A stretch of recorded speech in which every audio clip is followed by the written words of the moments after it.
v posebno čast, da lahko tudi letos dobrodošlico izrečemo predsedniku Republike Slovenije Borutu Pahorju. Tokrat tretjič s svojim obiskom izkazuje spoštovanje do kmetov in kmetijstva, za kar smo mu neizmerno hvaležni. Gospod predsednik, oder je vaš.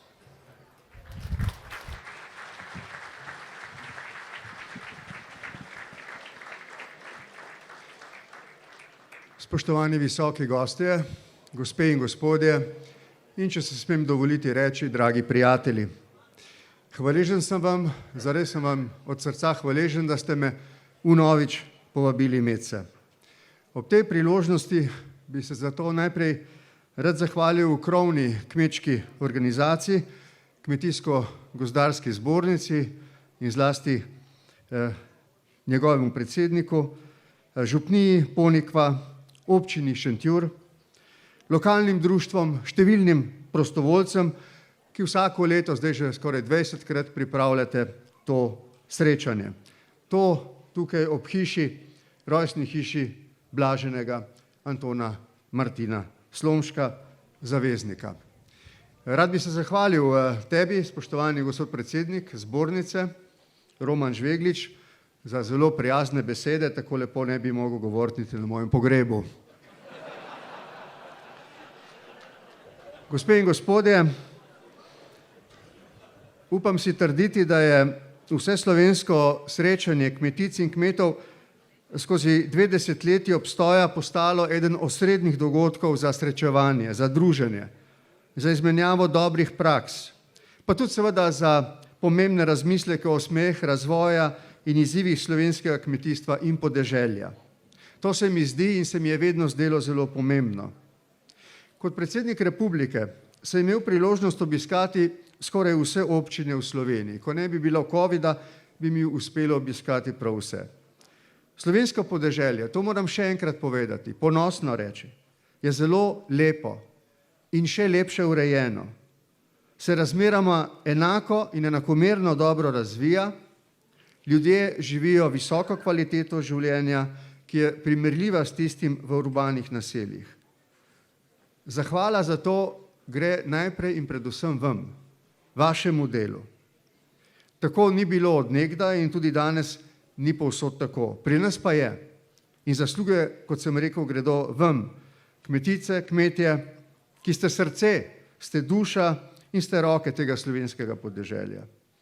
Tudi župani na slovenskem podeželju dobro razumejo pomen tega dela naše čudovite dežele. Znajo prisluhniti vašim potrebam in se na nje odzvati. Ob tej priložnosti se vam kot predsednik republike želim posebej zahvaliti v imenu vseh ljudi, ki jih imam čast predstavljati, za odlično opravljeno in izpolnjeno poslanstvo, ki ga nosite v naši slovenski družbi. Kot je dejal že predsednik, je nenadomestljivo, je življenjsko pomembno in si zasluži naše globoko spoštovanje. Pri kmetijstvu, to rečem vedno, gre za veliko več kot samo za pridelavo hrane. Gre za ohranjanje poseljenosti, obdelane kulturne krajine, ohranjanje jezika in tradicionalnih običajev ter skrb za našo kulturno dediščino. Ljudje vas cenimo, vam zaupamo in se na vas tudi v celoti zanesemo. To vam seveda nalaga neko odgovornost v družbi, ki pa jo sijajno izpolnjujete. Kmetice, kmetje ste bili, ste in boste tudi v prihodnje eden glavnih stebrov našega slovenstva. Nujno je, da je vaš glas slišan in vključen v razprave o naših sedanjih in bodočih izzivih. To navsezadnje odraža tudi vodilna misel, ki ste si jo izbrali za letošnje srečanje. O vsem se pogovoriti, skupaj skleniti in storiti. Modra in večna Slomškova misel nagovarja vse nas. Čas, ki prihaja, sem že dostikrat rekel, ne bo običajen čas. In tudi težave, s katerimi se bomo srečevali, ne bodo običajne težave. V sedanjih okoliščinah prav zaradi tega velja neko sveto pravilo našega naroda, da se moramo o vseh, o političnih, varnostnih, družbenih, vseh drugih vprašanjih veliko pogovarjati in na koncu tudi dogovoriti. Pogovarjati se moramo zato, da bomo skupaj našli odgovore na vprašanja, ki nam jih prinaša ta prihodnost, zato da ne bomo nikogar pozabili, da v teh razpravah ne bomo nikogar izključili in da bomo naposled do rešitev prišli skupaj. Vključiti in poštevati moramo glas kmečkih in podeželskih žena, ki delate na kmetijah, skrbite za dom in družino in prek Zveze kmetic poživljate podeželje. Vključiti in upoštevati moramo podeželsko mladino, saj so izzivi prihodnosti pravzaprav njihovi izzivi. In zato ne smemo dopustiti, da se o njihovi prihodnosti govori brez njih. Obenem pa moramo čim več problemov rešiti danes, da bodo jutri mladi in njihovi otroci lahko živeli lepo, mirno in varno življenje. Vključiti moramo kmečki sindikat, zadružne zveze, strokovnjake, znanstvenike in kmetijsko-gozdarsko zbornico, ki je danes most med znanostjo in prakso. Prihodnost podeželja, Slovenije, slovenstva, nazadnje Evrope in sveta je naš skupen projekt. Slovence in Slovenci smo se skozi zgodovinsko izkušnjo ustanavljanja svoje države naučili, da smo najbolj uspešni tedaj, ko sodelujemo in smo v izpolnjevanju zadanih ciljev enotni. Takšno sodelovanje, če bo potrebno tudi enotnost, bomo potrebovali morda v času, ki je pred nami. Zdaj pa potrebujemo neko spoštovanje, eno toleranco, eno razumevanje, vse tisto, kar dela našo družbo pomembno, veliko, uspešno. Rad bi se na koncu ozrl še na stvari, ki so, se zdi, dostikrat nad našo neposredno močjo, nad podnebne spremembe. Mislim, da jih vi v svojem delu najbolj čutite. Saj delate v neki tovarni, kot rečemo, pod milim nebom. Te posledice zelo čutimo in jih bomo čedalje bolj. In od vseh gospodarskih panog na nek način najbolj prizadenejo prav kmetijstvo in z njim seveda tesno povezano gozdarstvo. Zato je ključnega pomena prilagajanje tem podnebnim spremembam ter iskanje vseh možnih rešitev, da kmetijstvo s svojim delovanjem ne bo pospeševalo podnebnih sprememb, temveč da jih bo blažilo.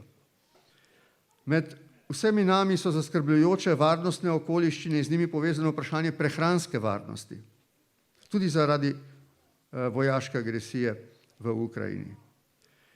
Od tedaj smo priča skokovitemu dvigu cen hrane, gnojil in energije z zelo zaskrbljujočimi posledicami za svetovno varnost, preskrbe s hrano in prehrano, ki se je predtem že poslabšala zaradi drugih konfliktov, gospodarske nestabilnosti, pandemije, COVID-19 in vseh ostalih okoliščin. Naj sklenem. Pred nami so izzivi, ki so se deloma nakazovali že desetletja in novi, in prepričan sem, da ste vi skozi vaše razprave nanje pripravljeni. Zato je tudi vaša vodilna misel o vsem se je potrebno pogovoriti, skupaj skleniti in storiti, zelo na mestu in odraža vašo odločnost, da skupaj poiščete rešitve, kar tudi zelo pozdravljam. Na koncu, spoštovane gospe in gospodje, vam želim, da bi pri vašem delu, pri vašem življenju upoštevali vse tiste izkušnje iz vaše dolge tradicije, jih prenašali na mlade, nas vse skupaj z vašim optimizmom bodrili, da ohranimo to slovenstvo, da ohranimo vse tisto, kar nas določa kot narod, začenši z jezikom, z našo čudovito kulturo, z vsemi majhnimi in velikimi običaji, vse tisto, kar bo pomagalo stati in obstati, da ne bo tako, kot vse to padalo tukaj na odru. Želim vam vse najboljše, imejte se lepo, srečno.